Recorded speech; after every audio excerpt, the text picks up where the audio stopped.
আজকের ভিডিওতে যে আলোচনা, সে আলোচনা তথাকথিত যে হানিয়া আমির আছে আর আমাদের জামাতের আমির, দুজনকে নিয়ে আলোচনা।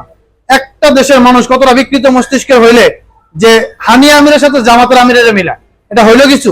জামাতের আমির হলো একটা সম্মানিত লোক, আর হানিয়া আমির কোন থার্ড ক্লাস মহিলা পাকিস্তানের, ঠিক আছে? এটা কোনো বিষয় হলো?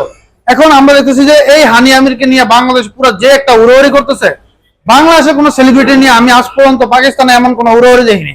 এরকম সাকিব আল হাসান ছিল আমাদের ক্রিকেটের সবচেয়ে বেস্ট, তাকে নিয়ে পর্যন্ত পাকিস্তানে কোনো উড়োউড়ি ছিল না।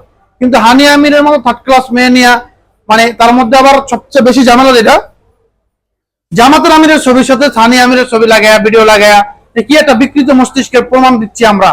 এটা আসলে মানে মানুষের যদি মিনিমাম কমন সেন্স থাকে, জামাতের আমিরের মতো একজন মানে মানে রাষ্ট্রের ফার্স্ট ক্লাস টাইপের আলেম, আপনি জামাতের আমিরের পছন্দ নাই করতে পারেন অন্য কোনো কারণে, অন্য কোনো বিষয়ে, তার মানে এই না যে আপনি হানিয়া আমিরের সাথে মিলে তাকে নোংরা ভাবে নোংরা অ্যালিগেশন দিবেন।